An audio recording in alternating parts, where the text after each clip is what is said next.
If you are an entrepreneur or a business leader, chances are you do not feel stuck because you lack ideas. You feel stuck because you have too many options or too many opinions, too many scenarios running in your head at the same time. Overthinking really looks like fear on the surface. It often looks like productivity, researching more, planning more, waiting for clarity that never quite arrives. Welcome to the BizBlend podcast, listeners. I'm your host, Sana, as always, and today's conversation is about slowing that mental chaos down without losing momentum. My guest today, Doug Fleener, his story is not about, it's not a polished success arc. He bankrupted his family business due to addiction. He rebuilt his life. He went on to become director of retail for Bose Corporation and later a CEO. And that journey, listeners, led him to a deceptively simple tool he now calls the what if rule. Doug's upcoming book, Start with What If, focuses on using short, intentional questions to reframe challenges and create immediate forward movement. So, listeners, let me tell you, this is not theory, it is lived experience turned into action. So, let's get on to it. And, Doug, welcome to BizPlan, and I'm really honored to have you here with us. Thank you, Sana. So nice to be here. Amazing. Okay, Doug, I mean, when I started the intro, kind of reflecting like most entrepreneurs when they say that they are stuck. When listened closely, they're actually overwhelmed with options. So from your experience, why does having more choices often slow people down instead of empowering them? Because on the surface it looks good. You have so many choices out there. Yeah, and I think, and no doubt that technology has Mm. definitely increased our number of choices. And you also said, and opinions, right? And so information just flows so quickly that sometimes what happens is we're actually managing the information and the choices and the options rather than really using that to then make a decision and move forward. And so, so one of the things that I discovered that in my life, whenever good things happened, change and growth happened, that there was this point of interruption. And I think, it is as simple as that is we have to interrupt what we're doing at that moment. We have to interrupt, all the information we're getting. We have to interrupt the stories we tell ourselves. We have to interrupt the habit. And so it really starts with that. And I would just call it a pause, right? So that's really that Mm. first step in dealing with all this information and all these options and choices that you have. Hmm. And I believe, Doug, that particular, this um uh, expectation or in thinking about that interruption itself, it kind of creates that discomfort specifically within entrepreneurs because intrinsically entrepreneurs are like, you have to keep going on and on and on. You cannot stop because or you cannot pause because that will hamper your vision or the entire growth of the business. Yeah, absolutely. And I think, right, it's almost like, right, the more that you grow as an entrepreneur, Mm. the more and more you're getting. But one of the things that I've discovered is that sound founders, CEOs, executives, what the best ones are able to do is just slow it down. And I think it even starts with how you start your day, right? Most of us, you know, so many of us will pick up our phone and start looking at email before we're even out of bed. Um, right. But how you start your day can be such a critical part of your success. And that's just another moment of pause in how you start your day. No doubt, no doubt, Doug. That is so so right. And uh, you know, you talk about what if questions as a way to pause without stalling. How is this different from overthinking, which is also a form of pausing? Yeah. So as you mentioned earlier, I teach the what if rule, and in a little bit we'll get into the book and just how it actually, how I said, how that came to be. But the what if rule is basically a three step of pause, question, and go. It really is as simple as that. So the pause really just sets up the question. And one of the things that, that I started to see is that when you use the what if as a preface it for your question, it starts Mhm. to open up, again, kind of different perspectives and new options. Now, most of the time when people have used a what if question, it's looking Mm. backwards, almost like with regret. Well, what if I hadn't studied that in school? What if I hadn't gotten married? What if I hadn't taken this job? And so that what if is looking backwards. And what I discovered is that when I say what if, I can start to create multiple perspectives. And I think that's really what really successful business people do is Mm. because you see, most people, we react out of our first thought, we react out of our habits, right? And so if you slow it down and just say, well, what if our customers would do this? What if we decided to move into that market? And so it's Mm. really a great way, whether it's by yourself or with your team, is to really start to explore different perspectives because there's always other perspectives to be found.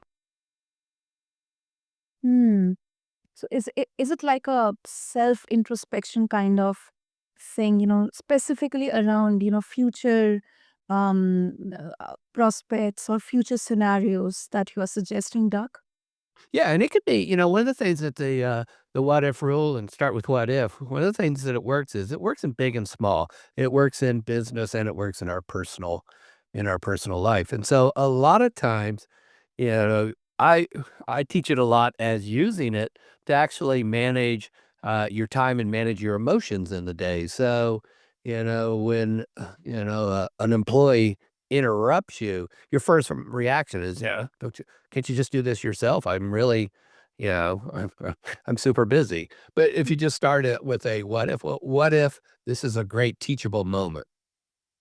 And right. Mhm. And so you can really start to, I think it really just kind of gives you that opportunity to again kind of slow it down and then kind of see what else is happening right here. And so again, it can be around your business and it can be around your day to day actions and reactions. Exactly, exactly. And the beauty of this is it's not only just applicable for the business world or the corporate or the professional, but I believe for everyone out there. Oh, absolutely. And I think one of the mistakes we often make is that we separate, right? My time at work and my time at home. And, if I have children, my time in my family or with if uh uh in my relationships. But the fact is in all these different parts of your life, you're showing up. And one definitely affects the other, and I think definitely work can really affect home life, and that's where I think really learning to change your perspective, or at least question your perspective, is so important. Absolutely, absolutely. Okay, and Doug, let's make this concrete. Like let's go to the real business application here because we are on BizBlend. So can you share a like an example, like a real business situation where a simple what if question helped maybe you or someone you work with or worked with cut through noise and make a clearer decision faster? Yeah, that's a great question. So I was working recently with a client, and she was a retailer, and she originally had multiple locations, and but she was really wearing herself thin, she was really spread too far. And so we just started with the what if question is it just says, well, what if in the coming year we build a different business? Right? And so instead of just trying to fix the problem that's in us, is we opened up with a what if question to really expand what we would look at. And so, and the beauty with what if doesn't say this is what has to happen, but it's opening up again possibilities. And and the other thing that really helped in that particular business is that in that conversation, she believed that her competitive advantage had to happen in person. But what if it could be transferred into a different way of engaging with the customer? And so it needed, the what if really helped her expand the way that she looked at what she does, right? And Mm, so sometimes our legacy, a way of doing business, can get in the way of our newer and better ways to do something. And so I think, that is where we really used it again as a foundation of building the future of her business. Hmm. Hmm. Yeah. Yeah. That makes sense. That makes sense. And what stands out to me is that, that the question, it did not remove the risk. Like, it did not uh, absolutely eradicate the risk, but it simply made the risk feel manageable. And I think it is important because many leaders wait for certainty or, let everything be stable. Then I'll think about this or then I'll take action. When what they really need, I believe, is courage paired with clarity. Oh, absolutely, and I think you nailed it right there is that so often, right, when we even think about, like, overthinking, right, and so we don't necessarily rarely do we say to ourselves, "Well, I'm overthinking," right? But what I'm actually doing is I'm not moving forward because of so much going on, again, whether it's so many options, whether it's so many things just, happening in my head or my overwhelmness, and and one of the things that I can often get clients to see is, and because I've seen it in my own life, is that almost the best things that ever happened in my life was never my plan, right? Yeah. It's because I took action and moved it forward. See, I think people wait for clarity, but clarity comes from action. And the more as you move forward, and especially, I think, on a daily basis, I think we think way too much about, well, where am I going to be in 2 years? Well, whatever you're going to be in 2 years or 1 year or 6 months or what have you, the future is all going to be based on what you do right now. Yeah. Yes. Absolutely. Absolutely. This is a huge, huge life lesson. Huge life lesson. Okay, and let's also talk about momentum, over perfection, because many entrepreneurs say that, they want better decisions, but then at the same time, what they really want is faster momentum. Everything has to be done right now, immediately. How do what if questions, Doug, help people move forward, even when the answer is incomplete? Yeah, I think it's understanding that when you start to when a what if question opens up perspective and options, it gives you actually more first steps, right? The next thing to do. I think, you know, I think one of the hardest things in business, but it's also, and let's look at it, right? We got a lot of people, right, who listen to us who own their own business. They're entrepreneurs. And, not everybody does that. A lot of people like the safety of the harbor, Yes. right? Yeah. But entrepreneurs, they get out there into the ocean and make it happen. And so I think that the key is momentum, right? Momentum starts with an action followed by an action.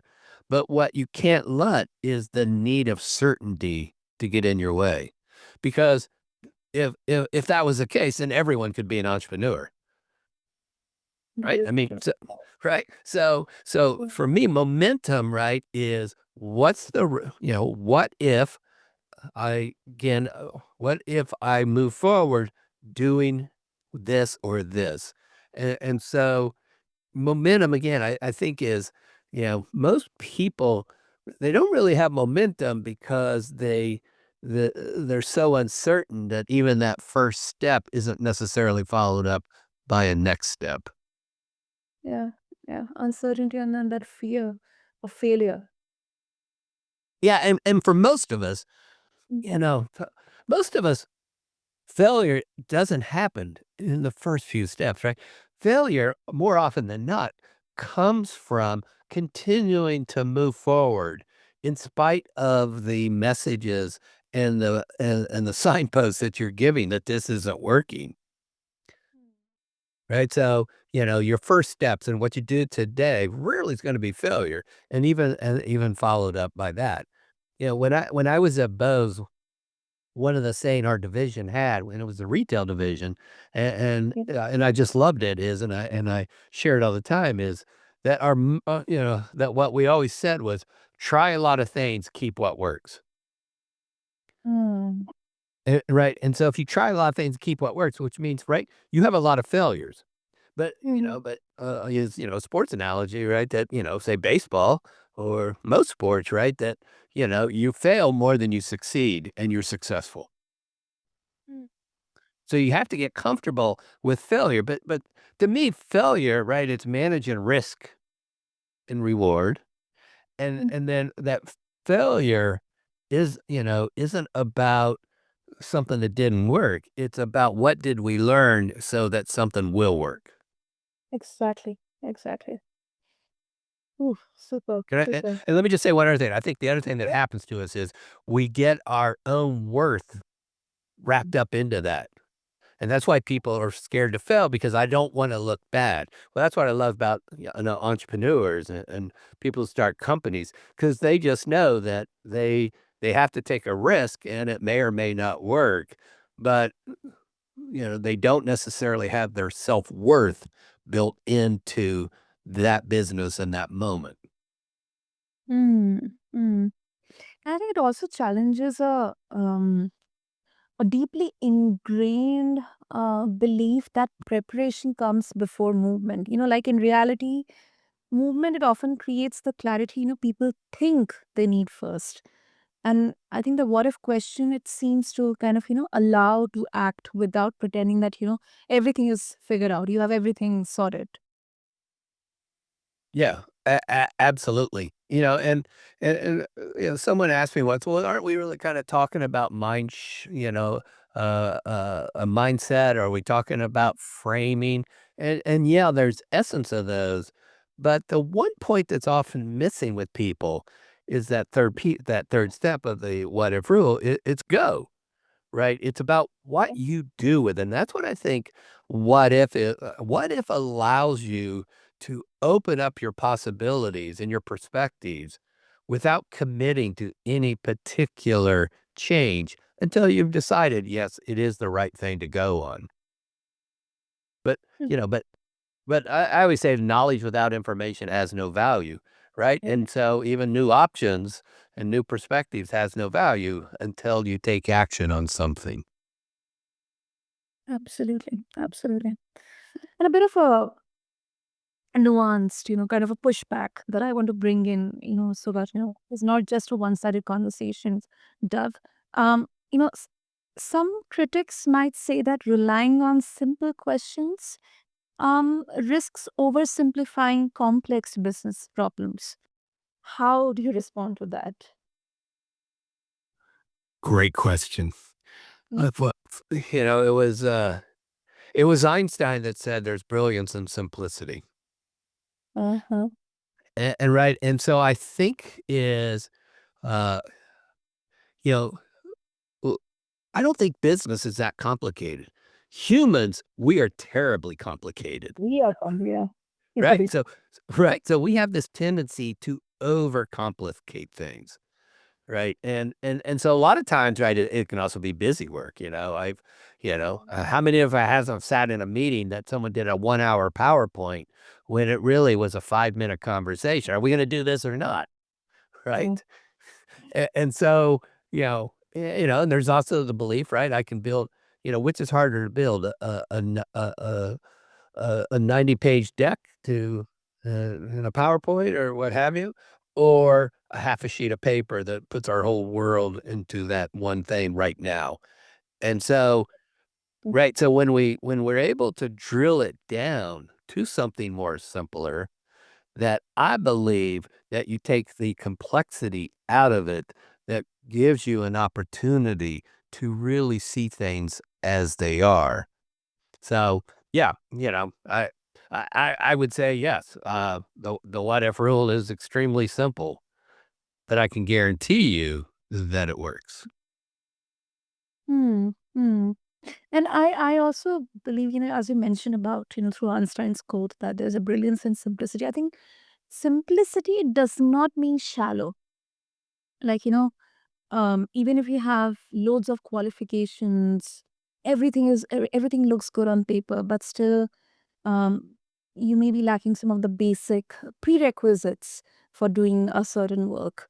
Like questions start the process, but they do not replace strategy. And I think there's definitely a structure in complexity. It definitely requires a certain structure, certain process, like a flow. Yeah, look, and I agree with you. I think the saying is that people when they hear simplicity, what they often hear is dumb things down. And, especially if you're working with, an organization, employees don't want things dumbed down. But at the same time, when we give people complexity, it slows people down. And so what happens is, and I see it quite often in consulting, where people spend more time on the process than the outcome. No. Yeah. Before we wrap up, I think we need to bring another tension that, personally, I would like to explore because this is something that I personally connect with. For leaders, Doug, who already struggle with self doubt, could asking too many what if questions actually reinforce uncertainty? Yeah, I mean, like that's a terrific question. Yeah. Yeah. So so I think right, I think where that happens is that when we start to ask what if questions or any kind of questions, right? Is that kind of is that a delay because of fear? Hmm. And right, so that's where I just think that taking action, it I worked with a client once who was telling me that, all the things that they were doing. And so what we would do is we would start is at the end of the day, she would send me an email with these are the actions that she took. And what she Oh. found was very quickly was that she worked and focused on a lot of things, but really didn't move anything forward. Hmm. And so, in that case, I would, I think we often confuse, let me put it this way too. We often confuse to dos and outcomes, right? And so when you focus on outcomes, right? So my outcome is to get a better understanding of why our top two client sales are down. Okay, that's not a to do. That's an outcome. I need information as a result that will help my business. So what are the things I need to do that? And so if you start your day, I mean, I like to start my day with what I call future journaling. And it's real simple. I start my day with who do I want to be as a person? What are the outcomes I want? And then what are the to-dos that I will make that happen? So focus on outcomes Oh. and not keep asking more questions. Hmm. Hmm. That's a brilliant one. That's a really good one, Doug. Super. Thank you. Super. So, Doug, if our listeners they would like to further connect with you, they have any thoughts or opinions after this conversation, and they would also like to connect with you to get hold of your book and get more, exploration on what if questions, what if approach. What would be the easiest way? Yeah, so I highly encourage you. The book is available in booksellers around the world, but what I would encourage you is to go to the website startwithwhatif.com. And there I offer anyone a free 44-page excerpt of the book. And in that excerpt, I give you the entire framework. I said I started out to write a book about the what if rule. And then it came to me that says, well, if it's simple to use, how should it take? It shouldn't take a whole book to explain it, right? So it should be a chapter. So I give you the framework of what are what if moments, what is the what if rule, and then how to apply it. And so I give you all of that framework. Then the rest of the book is weekly questions to help you apply what if in your work and in your life. So go to Start with What If so you can get a free excerpt and get the entire framework for free. Amazing. Brilliant, brilliant. I mean, that's a workbook basically. Yeah, superb, superb, Doug. Yeah, I want people to use it. Oh, yeah. Yeah, go ahead, go ahead, go ahead. No, I was just saying, my goal isn't this, my goal is to help people achieve the things that they are capable and they want to achieve. And so that's why I want you to download the excerpt and get started. Amazing, amazing. Thank you for that, Doug. And to make it easier, I'll have all the links, all the details in the show notes for every one of you listeners. So just refer to them along with this episode on whichever platform you listen to your podcast to. And what I absolutely appreciate about this conversation, listeners, is that it does not promise certainty, it offers something more practical, a way to slow down just enough to choose and then move, take action.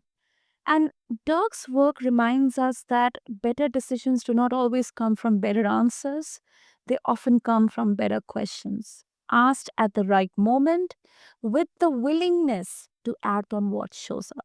So, Dan, thank you so much. Thank you. I absolutely love that you not only shared the framework, but some really good examples, lived experiences behind it. So, yeah, Thank you, Simon. So wonderful to be here. super. And for those listening, if you feel overloaded, stuck, or mentally crowded, consider starting smaller than you think. Ask one honest what if question, then take one real step. Because momentum follows action, not the other way around. Until next time, this is your host, Sun, and you have been listening to the BizBlend podcast. If you think you have found value through this episode, show your love by following us. And yeah, keep tuning for more such brilliant conversations. Thank you.